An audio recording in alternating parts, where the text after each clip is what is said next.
उठाना पड़ेगा उस राज्य में जाने के लिए। आपको यीशु के नाम के कारण आपको सताया जाएगा और इस सताव से आपको गुजरना पड़ेगा उस राज्य में जाने के लिए। लोग आपकी निंदा करेंगे, आपको निंदाओं से गुजरना पड़ेगा उस राज्य में जाने के लिए। हर प्रकार से आप परख हो जाओगे दोस्तों उस राज्य में जाने के लिए। इसीलिए इसे आज सहो, ये कल नहीं होगा। आज का दुख कल नहीं होगा, आज का आंसू कल नहीं होगा, आज का कलेश कल नहीं होगा, क्योंकि वो सब कुछ बदल देगा दोस्तों। इस पृथ्वी को बदल देगा। एक नए यरूशलेम में आप प्रवेश करोगे, जहाँ केवल धार्मिक लोग रहते हैं, जहाँ केवल पवित्र लोग रहते हैं, जहाँ संतों का वास होता है दोस्तों। वहां आपको वो ले जाने के लिए तैयार करता है। इसीलिए बाइबल कहता है क्या ही धन्य है वे, ध्यान से सुनना, याकूब में लिखा है, पहला याकूब पहले अध्याय के 12 पद में, क्या ही धन्य है वे जो कलेश में स्थिर रहता है, क्योंकि वो जीवन के मुकुट को प्राप्त करेगा। हालेलुया। क्या ही धन्य है वे व्यक्ति जो सताओं में स्थिर रहता है दोस्तों, वो जीवन के मुकुट प्राप्त करेगा।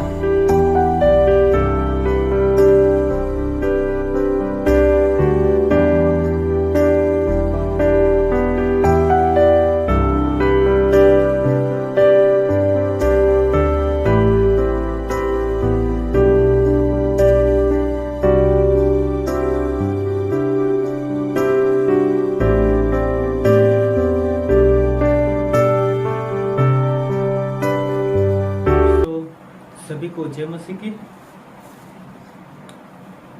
आप सभी को ज्ञात है कि इस समय हम सभी सताव से गुजर रहे हैं, और विशेष करके हमारे लिए प्रार्थना करें कि परमेश्वर के जो कार्य है जो हम इस क्षेत्र में कर रहे हैं, परमेश्वर उस कार्य पर आशीष दे। और खास करके जो खुदा का घर है, परमेश्वर का भवन है, टेम्पल इस समय बंद है, और परमेश्वर पिता प्रशासन के मनों को उभारे और हमारा जो घर है परमेश्वर का, आराधना का घर, वो फिर से ओपन हो। और इस बार जब ओपन होता है तो बहुत सारे बेदारी भी आए, और ये पहले बार नहीं है जो हमारे साथ हो रहा है। 2017 में भी इसी तरह से कार्य किए गए थे। 2017 भी में प्रार्थना सभा को बंद कर दिया गया था। जो लोग आ रहे थे उन्हें रोका जाता था, उन्हें भगाया जाता था, उनके साथ गाली गलौज करता था और उन्हें खदेड़ दिया जाता था। लेकिन हम प्रार्थना करते रहे, परमेश्वर पर विश्वास रखे। कुछ कार्यों को हमने किया, जैसे कि पहला था संस्था को बनाना, उसके बाद फिर पास्टर लाइसेंस लेना इत्यादि प्रकार से। तो 2017 में फिर प्रार्थना सभा आरंभ हुआ। परमेश्वर के भवन को हमने फिर से खोला, और 2023 में अभी बंद है। और उम्मीद करते हैं, परमेश्वर पर भरोसा है, हमें विश्वास है, एकाध सप्ताह के बाद भवन फिर से खुलेगा और पुलिस प्रोटेक्शन के साथ खुलेगा, क्योंकि हमें अपने परमेश्वर पर भरोसा है। और 7 तारीख को जो हमारा कार्यक्रम था, धरना प्रदर्शन, बेमेतरा कलेक्टर घेराव करना, ईश्वर के अनुग्रह से अच्छा से हुआ और परमेश्वर ने आशीष दिया। और गवाही भी वहाँ बहुत सारे गवाही का भी वजह हुआ दोस्तों, विशेष करके धूप नहीं इतना धूप था। सोचिए लोग 12 बजे वहाँ पहुँच गए थे और 5:30-6 बजे तक चला। 12 बजे से सोचिए टेंट के नीचे धूप में बैठे रहना, फिर अचानक 2:30-3 बजता है, फिर बहुत तेज बारिश होता है, लगभग आधा घंटा, लगभग एक घंटा लगातार बारिश होना। सोचिए पहले धूप, फिर बारिश, उसके बाद फिर से धूप निकलना। लेकिन लोग डटे रहे, प्रार्थना करते रहे, और पहले लोग बैठे बैठे सुन रहे थे, जब पानी गिरा तो सब खड़े होकर सुन रहे थे। और कितना अद्भुत है दोस्तों, जुनून था, सभी के अंदर जुनून था कि हम जिस काम के लिए आए हैं, जिस काम को हम करना चाहते हैं, हम उस काम को करके ही घर लौटेंगे। और यकीनन उस काम को हमने किया और परमेश्वर ने हमें आशीष दिया, और खुदा की कृपा से, अनुग्रह से, उसके ग्रेस से वो काम सफल हुआ। तो मेरा आप सभी से निवेदन है दोस्तों, आगे और हमारे लिए प्रार्थना करते रहें, और मैं विश्वास करता हूं दोस्तों, कुछ दिन के बाद मैं एक बड़े गवाही के साथ आपके बीच फिर उपस्थित हूँगा और मैं खुदा की महिमा को आपके सामने रखूँगा। तो आज का जो प्रचार है बहुत सुंदर विषय को लेकर मैं आपके बीच आया हूँ दोस्तों। तो आज हम पवित्र शास्त्र बाइबल से देखेंगे। आप सभी हमारे साथ निकालिए द बाइबल सेज। परमेश्वर के वचन हमसे कहता है, प्रेरितों के काम 2 अध्याय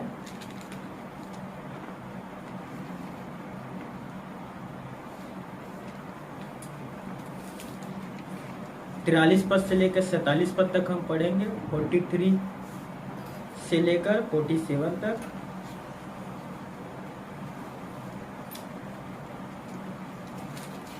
आप सभी निकाले पवित्र शास्त्र बाइबल से प्रेरितों के काम 2 अध्याय 43 पद से लेकर 47 पद तक 43 से 47 तक हम पढ़ेंगे।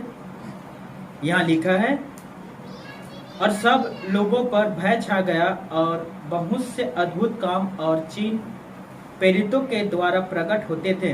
44 और सब विश्वास करने वाले इकट्ठे रहते थे और उनकी सब वस्तुएं साझे में थी। 45 वे अपनी अपनी संपत्ति और सामान बेच कर जैसे जिनकी आवश्यकता होती थी बांट दिया करते थे।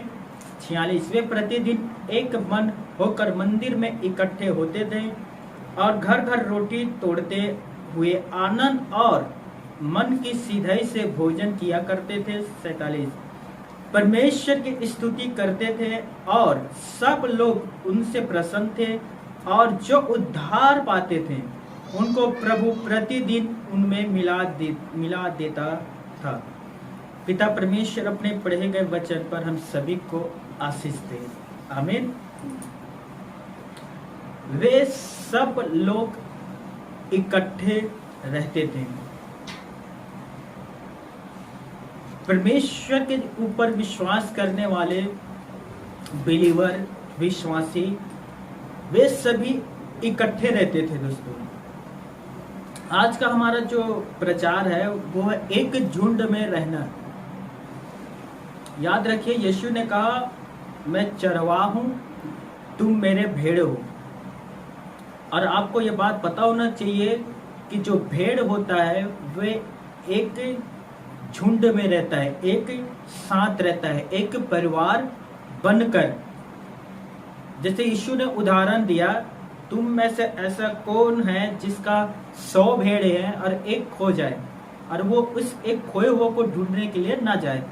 परमेश्वर हमसे कहता है दोस्तों कि यदि हम 100 हैं, यदि हम 50 हैं, या यदि हम 25 हैं, यदि हम 10 भी हैं या 5 भी हैं, हमें एक झुंड में रहना है। हमारा अगुवाई करने वाला, हमें चराने वाला, हमें संभालने वाला, हमें आगे का रास्ता दिखाने वाला, हमारी सुरक्षा करने वाला, शैतान से बचाने वाला हमारा चरवाहा प्रभु यीशु नर्सरी है। याद रखिए, और हमारा जो चरवाहा प्रभु यीशु मसीह है वे हमें कभी भी नहीं छोड़ेगा। दोस्तों ध्यान से सुनना, वे हमारे हाथ को कभी भी नहीं छोड़ेगा। आप यदि एक अच्छा चरवाहा को देखोगे, जो खास करके अभी गर्मी के मौसम पर हमारे छत्तीसगढ़ में आते हैं, जैसे कि आप देखोगे बहुत सारे भेड़ों को लेकर वे लोग आते हैं। और देखिए, उनका जो चरवाहा होता है उनके लिए खाना की व्यवस्था करता है। वे बहुत बड़े बांस को लेकर आता है और वे पेड़ों को मार कर उनमें से हरा पत्तियों को गिराते हैं ताकि उनके जो भेड़े हैं वो खाना खा सके। अब वो उन्हें खाना भी खिलाता है, साथ में वो पानी का भी प्रबंध करता है कि कहाँ पानी है जहाँ अपने भेड़ों को लेकर पानी पिला सको। तो एक चरवाहा हमेशा अपने भेड़ों की सुधि लेता है, अपने भेड़ों के साथ रहता है। अचानक यदि कोई भेड़ को चोट लग जाए, जैसे कि उसके पैर में या सिर में या पेट में, तो चरवाहा क्या करता है? उसे वहीं छोड़कर आगे निकल जाता है। क्योंकि वो अब चोट लग गया, वो भेड़ों के साथ नहीं चल सकता। उसके वजह से जो चरवाहा है उसे समय लगेगा। हो सकता है वो बहुत ज़्यादा गंभीर चोट आया है, क्योंकि आपको पता है गर्मी के मौसम में हमारे तरफ जो जमीन रहता है वो फट जाता है। दोस्तों बहुत ज़्यादा फटा रहता है और कभी कभी भेड़ के जो पैर होता है उसी फटे हुए जमीन के अंदर चला जाता है और मुड़ने की वजह से कभी कभी पैर भी टूट जाता है। तो क्या चरवा उसे छोड़ देगा? नहीं, चरवा क्या करेगा? उस भेड़ को उठाएगा और अपने खांधे में रखेगा और अपने लाठी के सहारे से वो चलेगा। मेरे प्यारे भाइयों, मेरी बहनों, याद रखना, हम सभी भेड़े हैं। हमारा चरवा प्रभु यीशु नर्सरी है। मत्ती 10 में यही कहा गया है दोस्तों कि भेड़ों का चरवाहा मैं हूँ और प्रभु हमारी अगुवाई करता है। लेकिन ध्यान से सुनना, यदि आप निर्गमन पढ़े हैं तो आपको ये बात भले बात ही पता होगा कि जब परमेश्वर पिता ने मिस्र के गुलामी से इजराइल के लोगों को बाहर निकाला तो बाइबल के विद्वानों का कहना है कि लगभग 20 लाख इजराइल के लोग थे दोस्तों, 20 लाख। और उन 20 लाखों के बीच एक चरवाहा था मूसा, और मूसा उन 20 लाख लोगों की अगुवाई करता था दोस्तों। और उन्हें अगुवाई करने के लिए, सही रास्ता दिखाने के लिए उसके साथ रहता था यहोवा पिता परमेश्वर। गलातियों 9:16 में लिखा है कि वो दिन को बादल के छाये में रहता था और रात को आग के खंभा बन जाया करता था यहोवा पिता परमेश्वर। अर्थात बाइबल कहता है कि जब बादल जो है आकर एक जगह पर रुकता था, वहीं इजराइल अपना स्थान बनाया करता था, अपना तंबू। और जैसे ही वो बादल वहां से हट जाया करता था तो इजराइल के जो लोग रहते थे वो प्रस्थान करते थे, चलने के लिए बढ़ते थे। कभी एक दिन बादल एक जगह रहता था, कभी एक सप्ताह रहता था, कभी एक महीना भी एक जगह ठहरता था। तो सोचिए, पुराने नियम पर भी यहोवा पिता परमेश्वर अपने झुंडों की रखवाली और अगुवाई करता था। नए नियम पर आते हैं, वहां भी यीशु मसीह अपनी भेड़ों की रखवाली और उनकी अगुवाई करता है। 20 लाख लोगों के अगुवाई करने वाला था पिता परमेश्वर। मेरे प्यारे भाइयों, मेरे बहनों, परमेश्वर पिता हमसे कहता है झुंड में रहो, एक साथ रहो, अलग ना हो जाओ। जो लोग झुंड से अलग होते हैं, याद रखना, उसी के ऊपर जो है शैतान आक्रमण करता है। उसी एक व्यक्ति के ऊपर आक्रमण करेगा जो झुंड से अलग होता है।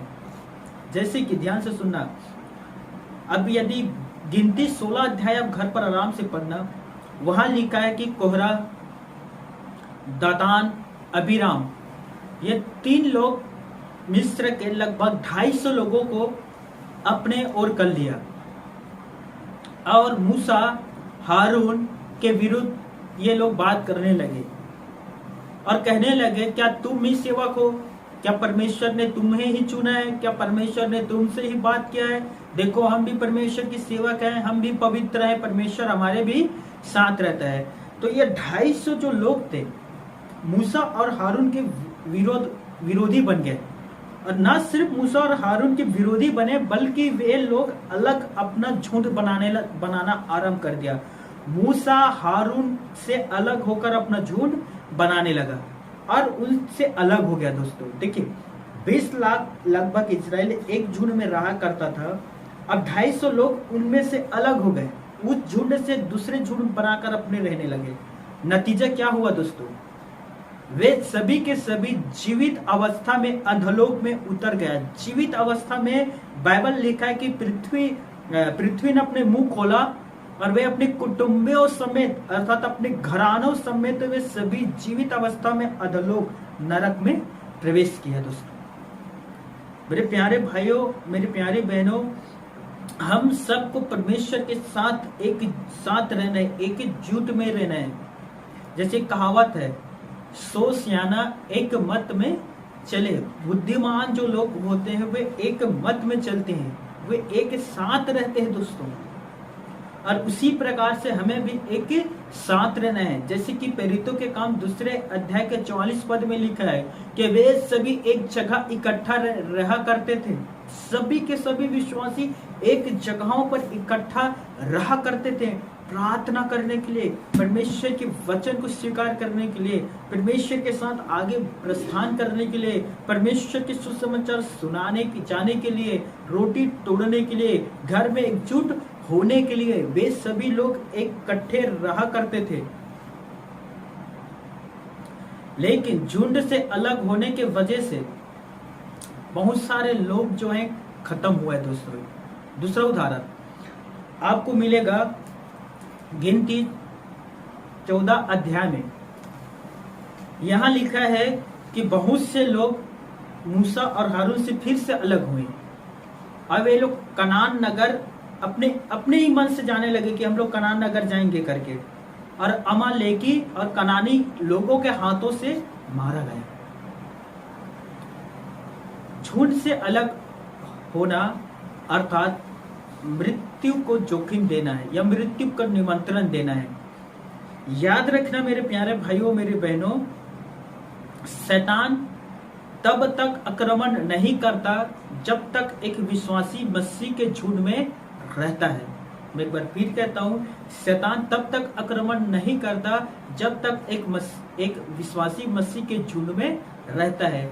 वो तब ही आक्रमण करता है जब एक विश्वासी झुंड से अलग होना चाहता है, झुंड को छोड़कर फिर से पुराने जीवन में जीना चाहता है, या मसीह के देव से जुड़कर रहना नहीं चाहता है। चाहे वो कोई भी वजह हो, चाहे वो बीमारी की वजह से हो, या वो प्रार्थना किया हो परमेश्वर ने उसके उत्तर न दिया हो, ये भी एक वजह होता है। आज के विश्वासी लोग परमेश्वर से दूर चले जाते हैं, या कुछ ऐसे भी लोग हैं जो सताव के वजह से दूर चले जाते हैं, कुछ ऐसे भी लोग हैं जो समाज के दबाव के वजह से दूर चले जाते हैं, कुछ ऐसे भी लोग हैं कि माँ बाप के दबाव के वजह से मसीह के झुंड से दूर चले जाते हैं। और जैसे ही वो झुंड से दूर होता है, फिर जो शैतान है दोस्तों वो अपना तो काम करेगा, वो उसके ऊपर आक्रमण करता है।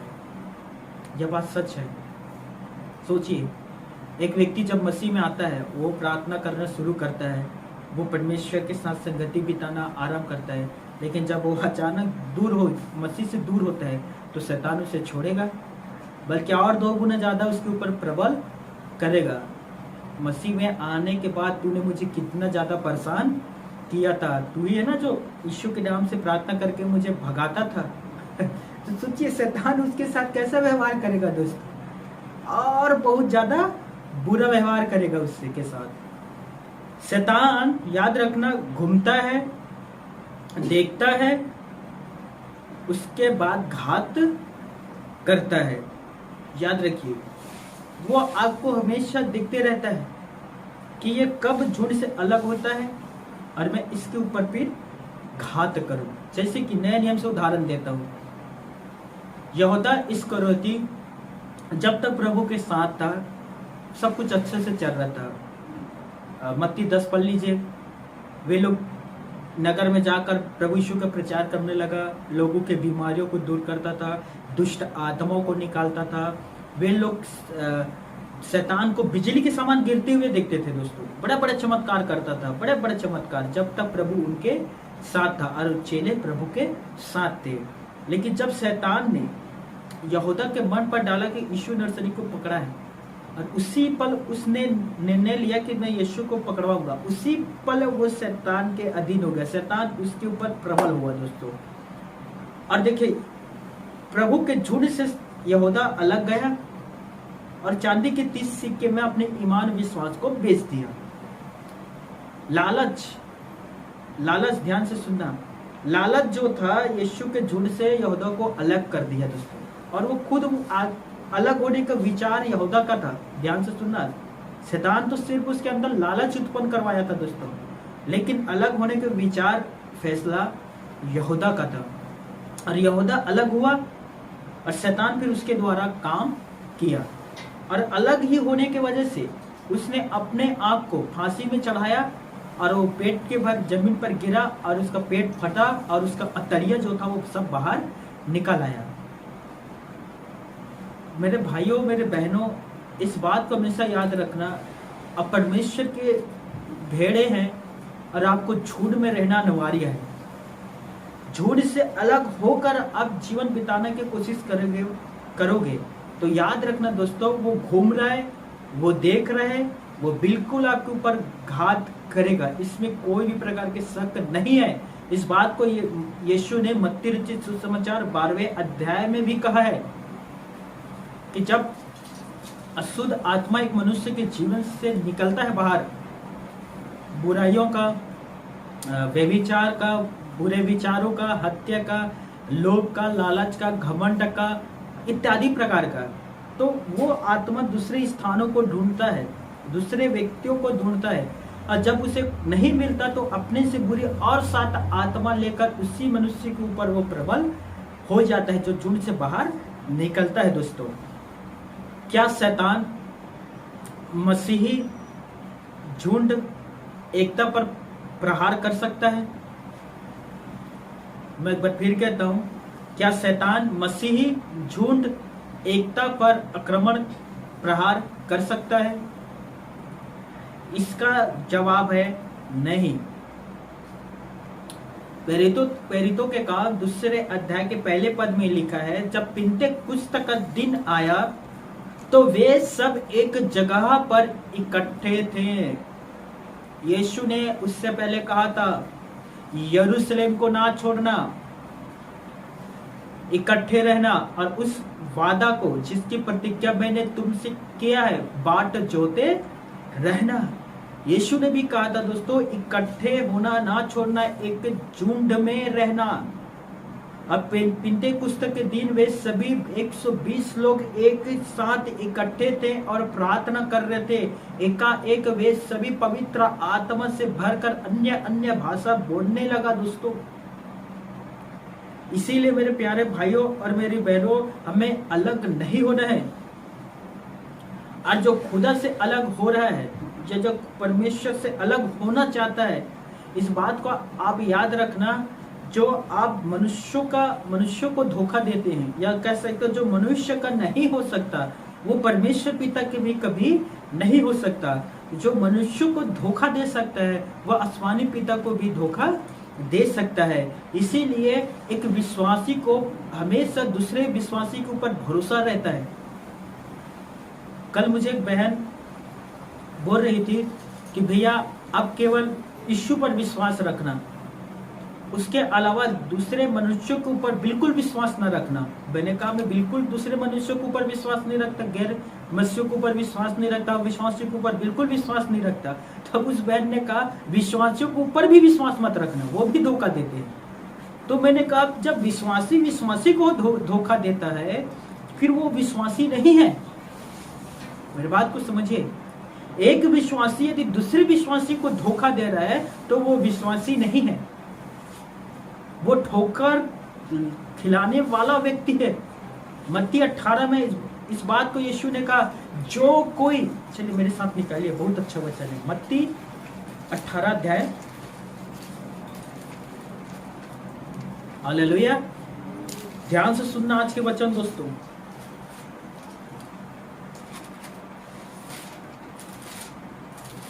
मत्ती 18 और हम उसका 6 पढ़ेंगे।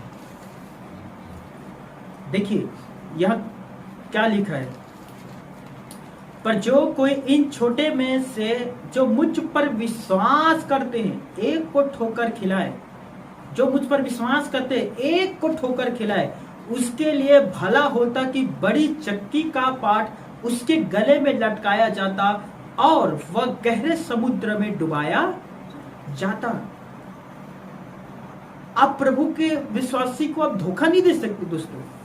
यदि आप धोखा देते तो इससे भला था कि चक्की का जो ऊपर का पार्ट होता है उसे गले में डालकर समुद्र के नीचे चले जाओ। देखिए 7 पद में क्या लिखा है, ठोकरों के कारण संसार पर हाय, ठोकर का लगना अवश्य है, पर हाय उस मनुष्य पर जिसके द्वारा ठोकर लगती है।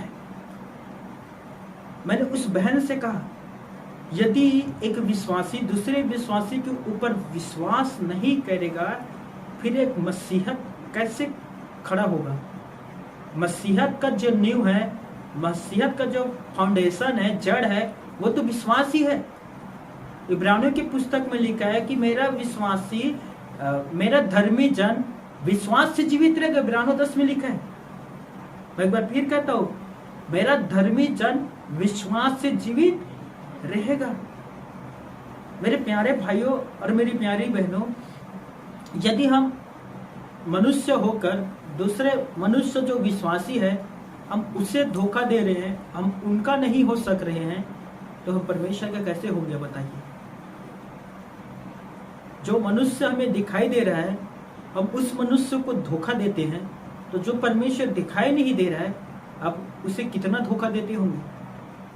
यीशु ने क्यों कहा कि तुम्हारा जो बात है वो हाँ का हाँ या नहीं की नहीं हो, इससे ज्यादा बुराई की ओर से होता है।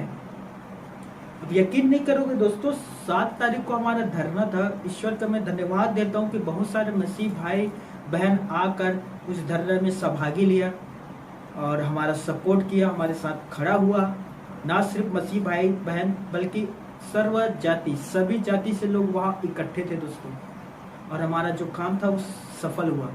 लेकिन अब विश्वास नहीं करोगे, बहुत सारे विश्वासी को मैंने इनवाइट किया था, निमंत्रण दिया था, और आधा से ज़्यादा लोगों ने कहा था कि हम आएंगे भी, हम आपके पास आएंगे, हम सपोर्ट करने के लिए आएंगे, हम आपके साथ खड़े हैं।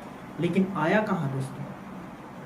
अब सोचिए, वे परमेश्वर के दास से इस तरह से बात करके, आप कह सकते हो नेगेटिव बातों को कहा, या कह सकते हो नकारात्मक बातों को कहा, या सीधा कह सकते हो दूसरे तरीके से धोखा दिया। तो सोचिए वो परमेश्वर से कैसे वफादार कर सकता है, वो कैसे परमेश्वर के साथ अपने अच्छे रिश्तों को आरंभ कर सकता है। जो मनुष्यों के नहीं हो सका वो खुदा का कैसा होगा। जो फर्क मनुष्य के साथ करता है वो परमेश्वर के साथ मोहब्बत कैसे करेगा, मुझे बताइए। क्या यीशु के कहने और करने में कोई अंतर था? क्या यीशु के कथनी और करने में कोई किसी तरह का अंतर आया? नहीं। यीशु जो कहता था वो उसे पूरा भी करता था। इसीलिए मेरे प्यारे भाइयों और मेरी बहनों, यदि मसीही हमारे अंदर है और यीशु का मसीहत हम हमारे अंदर है और हम उसे लेकर चलते हैं, तो याद रखिए आपका जो शब्द है वो प्रभावशाली होता है। आपका जो शब्द है वो प्रभावशाली होकर काम करता है। जैसे जीव के वश में जीवन और मृत्यु है, याद रखिए परमेश्वर आपके शब्दों को सुनता है। वह आपको देखता है, क्या वो उस स्थान पर है जहां वो आने का वादा किया था? क्या वो व्यक्ति उस स्थान पर पहुंचा जहां वो जाना चाहता था? सोचिए, वो स्वर्ग से आपको देख रहा है, उस स्वर्ग से मुझे देख रहा है, और मैं जो वादा किया था मैं उस वादा पर खरा नहीं निकल पाया, तो परमेश्वर मुझे देखकर क्या कहेगा दोस्तों? इब्रानियों 3:4 में जो लिखा है उसी वचन को कहेगा ना कि देखो मनुष्य झूठा और मैं सच्चा हूं। तो इस तरह से हमें काम नहीं करना है। मैं मानता हूं जब जब मसीहत में सताव आया है, चाहे वो पुराने नियम पढ़ लीजिए, चाहे वो आप नए नियम पढ़ लीजिए, बहुत सारे लोग लौटकर संसार में गए हैं दोस्तों। हाँ, वजह था सताव, यीशु पर विश्वास करने की वजह से। और हमसे भले भांति से कोई और दूसरा नहीं समझ सकता, क्योंकि जब से प्रभु का हमने प्रचार आरंभ किया है तब से हम इन सभी चीज़ों से गुजर रहे हैं दोस्तों। और ईश्वर का धन्यवाद भी मैं देता हूँ कि उसने हमें इन सब चीज़ को सहने के लिए सहनशीलता भी प्रदान किया है, और हमारी सहनशीलता से बाहर वे हमें सताव में पड़ने भी नहीं देता। उतने ही हम सताव लाता है जितना हम सह सकते हैं। इसके लिए प्रभु की स्तुति हो और प्रभु की महिमा हो।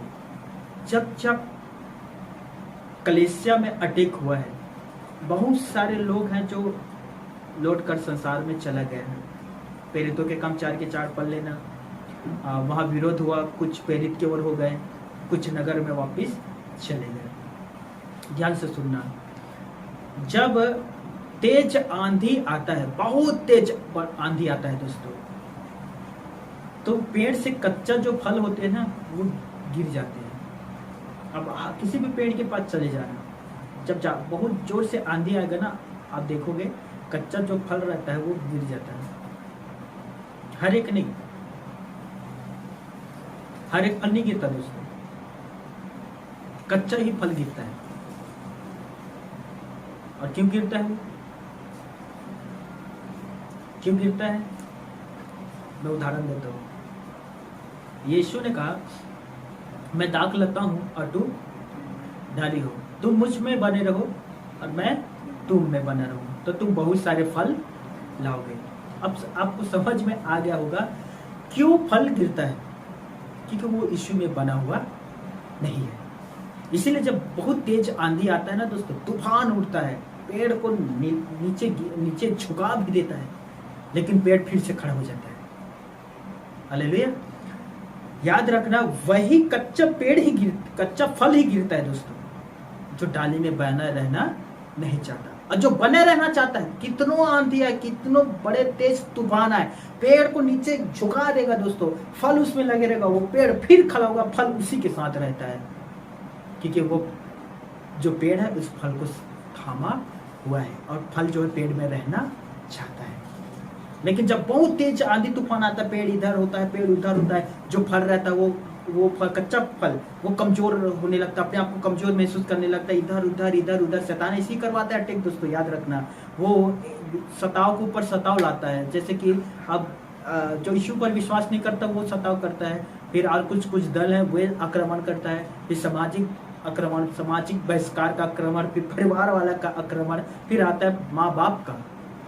फिर इस प्रकार से ना वो कच्चा पेड़ के जैसे इधर से इधर अंत में कहता है, बस कर भैया बस कर, मैं यीशु को छोड़ देता हूँ, अब तो खुश ना।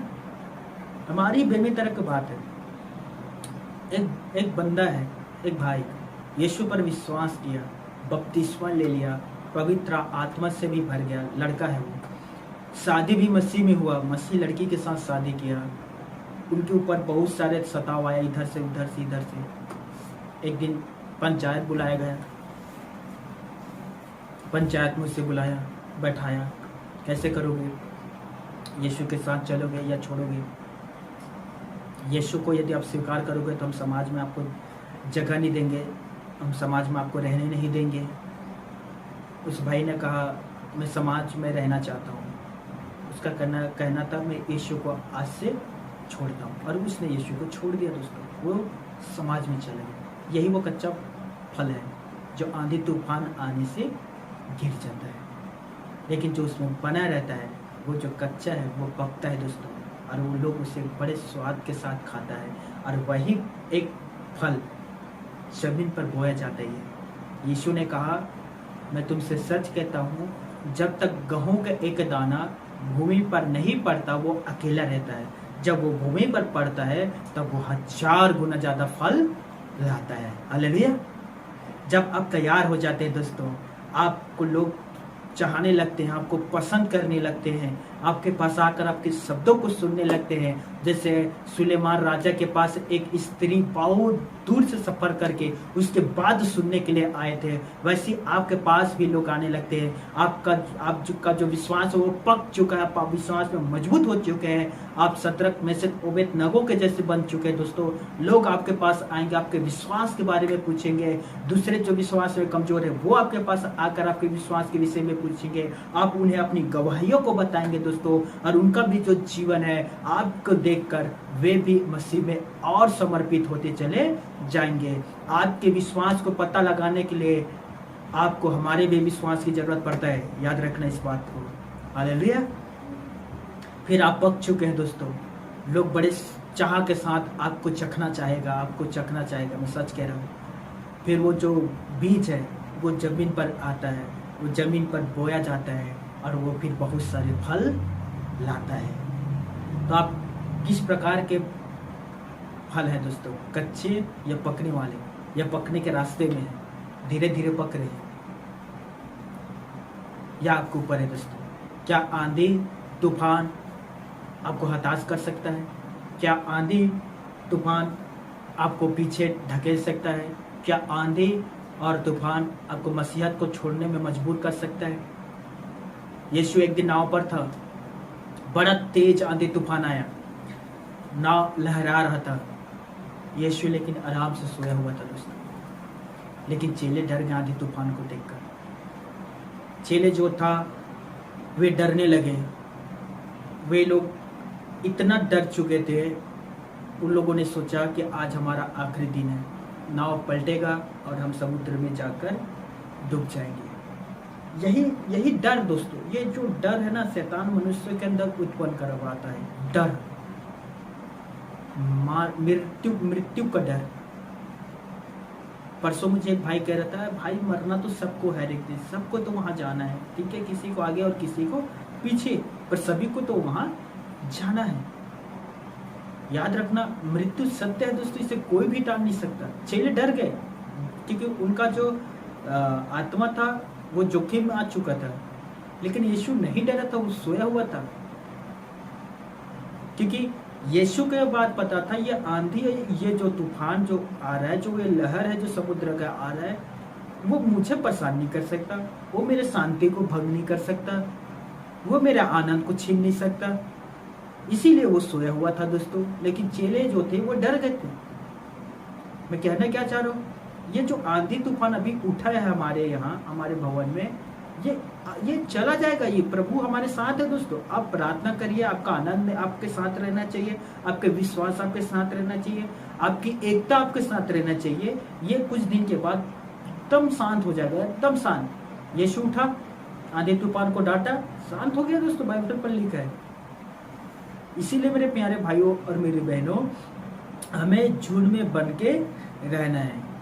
और कितना सुंदर वचन प्रभु ने पहाड़ी उपदेश में दिया है, कितना सुंदर वचन है दोस्तों। मत्ती 5:10, मत्ती 5:11 और 12। क्या ही धन्य है वे जो धार्मिकता के कारण सताए जाते हैं, स्वर्ग के राज्य उन्हीं का है। जो भी धार्मिकता के कारण सताए जाते हैं, स्वर्ग के राज्य उन्हीं व्यक्तियों का है दोस्तों।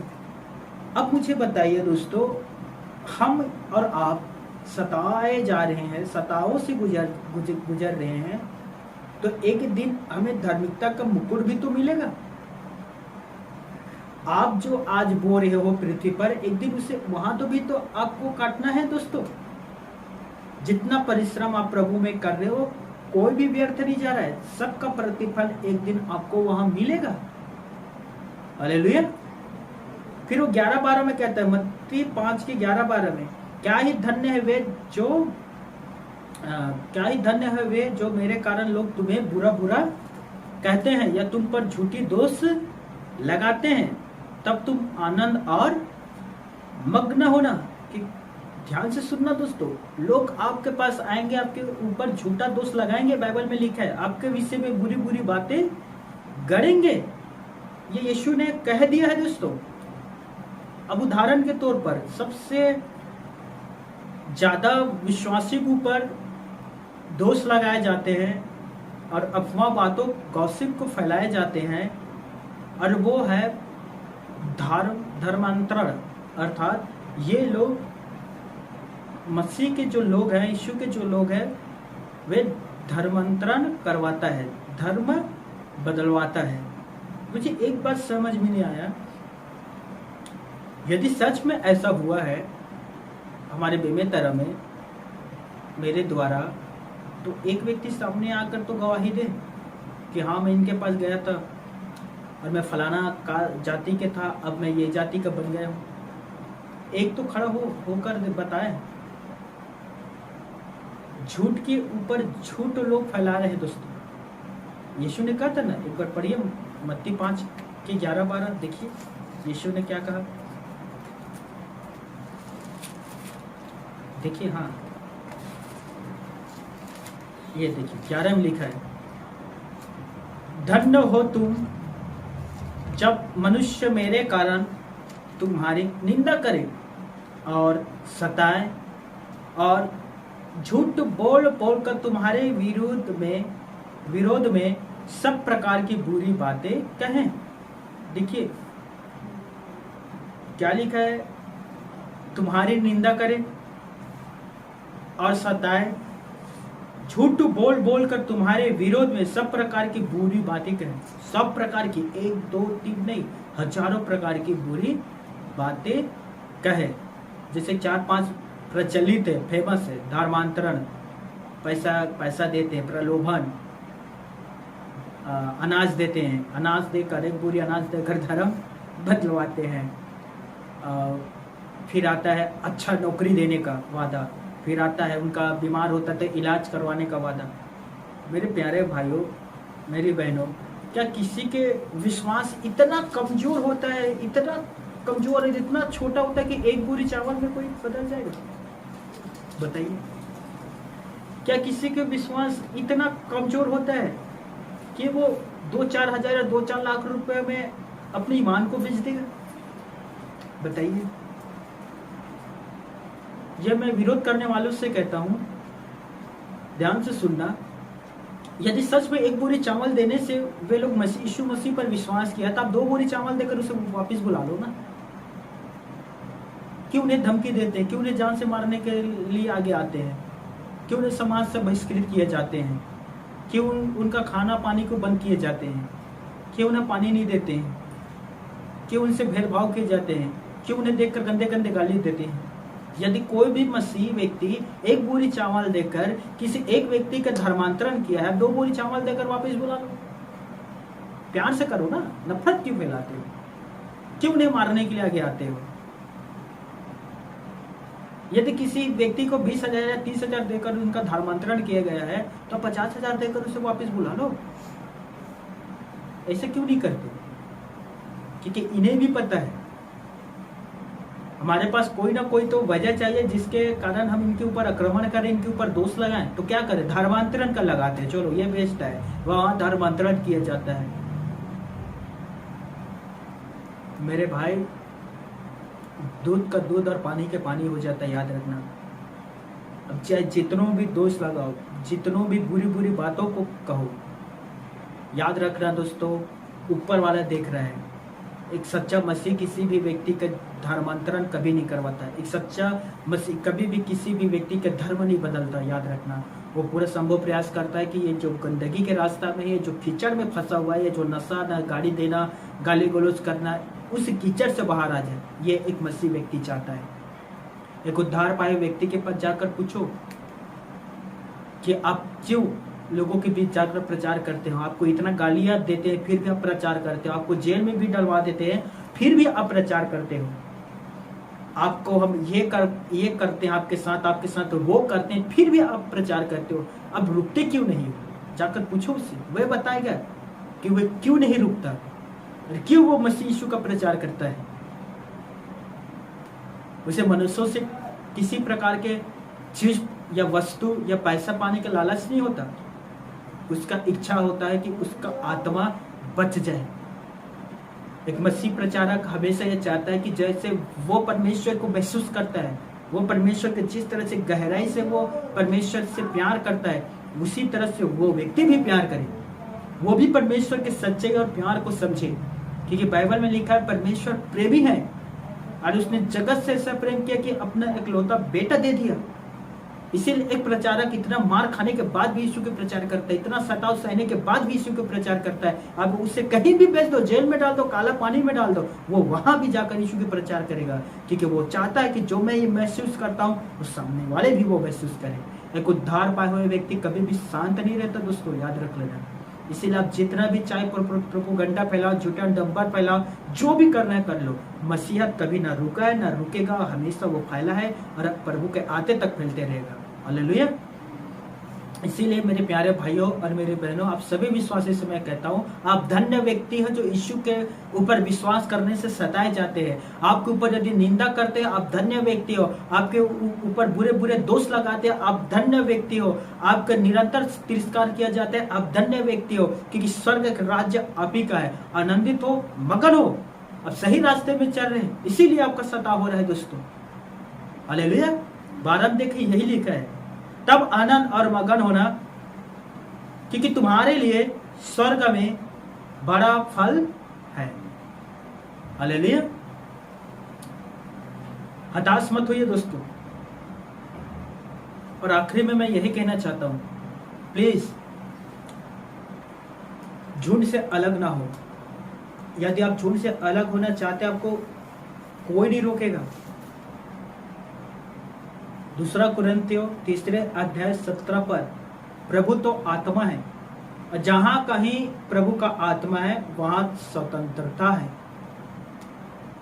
याद रखना, जहां कहीं प्रभु का आत्मा है वहां स्वतंत्रता है, आजादी है। इसीलिए प्रभु परमेश्वर आपको गुलाम बनाकर नहीं रखना चाहता। प्रभु ईश्वर के दास आपको गुलाम बनाकर नहीं रखना चाहता। यदि आप झुंड में जुड़े हुए हो, झुंड से अलग जाना चाहते हो, प्रभु के दास आपको खींच कर नहीं ला सकता। वो आपके लिए प्रार्थना कर सकता है, आपके लौटने के लिए प्रार्थना कर सकता है। जैसे यीशु ने कहा, मैं खोए हुए को ढूंढने और उनका उद्धार करने के लिए आया हूँ। वो आपके आने की इंतजार कर सकता है। पर याद रखिए, झुंड से यदि आप दूर जाते हैं तो वो व्यक्ति इब्लिस, गरजने वाला शैतान, वो आपको नहीं छोड़ेगा। वो विपत्तियों का मालिक है, कलेश बीमारी का वो अधिकारी है। वो आपके ऊपर आक्रमण 100% करेगा। प्रभु आपके ऊपर विपत्ति नहीं डालेगा, लेकिन शैतान तो डालेगा। इसीलिए मेरे प्यारे भाइयों और मेरी बहनों, प्रेरितों के काम 14:22 में लिखा है, मैं बड़े कलेश उठाकर परमेश्वर के राज्य में प्रवेश करना पड़ेगा। आपको कलेश उठाना पड़ेगा उस राज्य में जाने के लिए। आपको यीशु के नाम के कारण आपको सताया जाएगा, और इस सताव से आपको गुजरना पड़ेगा उस राज्य में जाने के लिए। लोग आपकी निंदा करेंगे, आपको निंदाओं से गुजरना पड़ेगा उस राज्य में जाने के लिए। हर प्रकार से आप परख हो जाओगे दोस्तों उस राज्य में जाने के लिए। इसीलिए इसे आज सहो, ये कल नहीं होगा। आज का दुख कल नहीं होगा, आज का आंसू कल नहीं होगा, आज का कलेश कल नहीं होगा, क्योंकि वो सब कुछ बदल देगा दोस्तों। इस पृथ्वी को बदल देगा। एक नए यरूशलेम में आप प्रवेश करोगे, जहां केवल धार्मिक लोग रहते हैं, जहां केवल पवित्र लोग रहते हैं, जहां संतों का वास होता है दोस्तों। वहां आपको वो ले जाने के लिए तैयार कर रहा है। इसीलिए बाइबल कहता है, क्या ही धन्य है वे, ध्यान से सुनना, याकूब में लिखा है, पहला याकूब 1:12 में, क्या ही धन्य है वे जो कलेश में स्थिर रहता है, क्योंकि वो जीवन के मुकुट को प्राप्त करेगा। हालेलुया। क्या ही धन्य है वे व्यक्ति जो सताव में स्थिर रहता है दोस्तों, वो जीवन के मुकुट प्राप्त करेगा। इसीलिए मैं आप सबसे कहना चाहता हूँ दोस्तों, हताश मत होइए। प्रकाशित वाक्य 7:9 में लिखा है, मैं एक बहुत बड़े झुंड को देखा। देखिए वहां लिखा है, निकालिए। प्रकाशित वाक्य 7